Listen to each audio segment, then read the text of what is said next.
Right, let's try this again. So today's lesson is lesson 36. My holiness envelops everything I see. Today's idea extends the idea for yesterday from the perceiver to the perceived. You're holy because your mind is part of God's or the universe. Because you are holy, your sight must be holy as well. Sinless means without sin. You cannot be without sin a little. You are sinless or not. If your mind is part of God's, you must be sinless, or a part of his mind would be sinful. Your sight is related to his holiness, not to your ego, and therefore your body, therefore not to your body. 4 3 to 5 minute practice periods are required for today. Try to distribute them fairly evenly and make the shorter applications frequently to protect your protection throughout the day. The longer practice periods should take this form. First, close your eyes and repeat the idea for today several times slowly. Then open your eyes and look quite slowly about you, applying the idea specifically to whatever you note in your casual survey. Say, for example, my holiness envelops that rug. My holiness envelops that wall. My holiness envelops these fingers. My holiness envelops that chair. My holiness envelops that body. My holiness envelops this pen. Several times during these practice periods, close your eyes and repeat the idea to yourself. Then open your eyes and continue as before. For the shorter exercise periods, close your eyes and repeat the idea. Look about you as you repeat it again and conclude with one more repetition with your eyes closed. All applications should, of course, be made quite slowly, as effortlessly and unhurriedly as possible.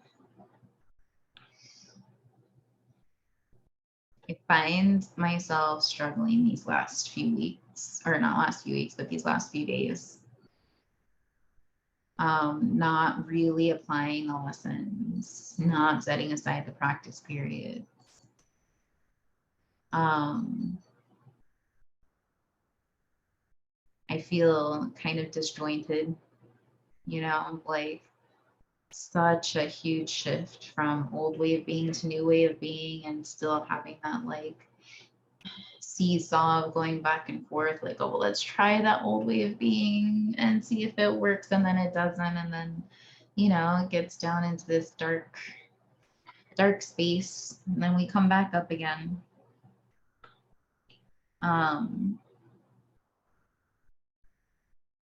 We are the universe. I'd like to use universe instead of God, although they're the same thing.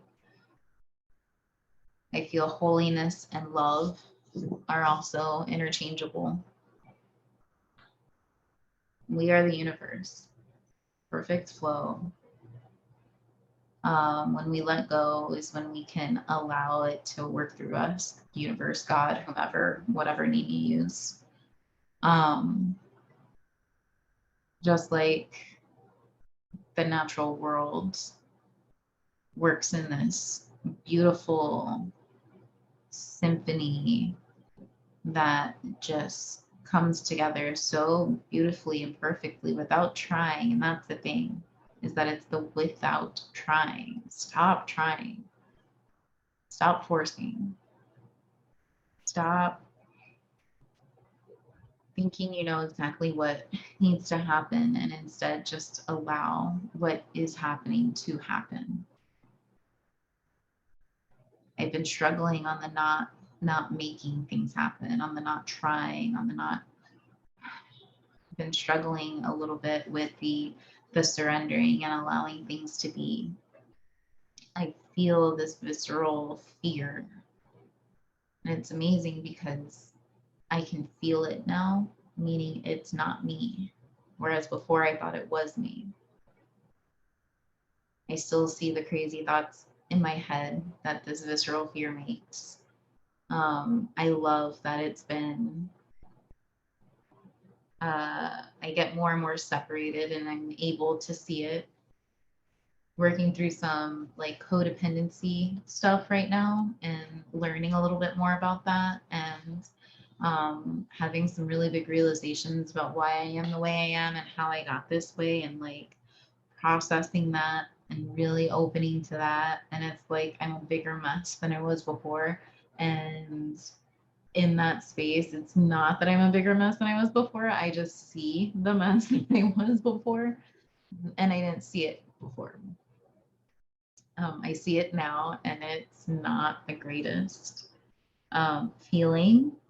And so I just keep reminding myself that seeing it is actually a step forward from where I was, because before I didn't see it, I was still doing it.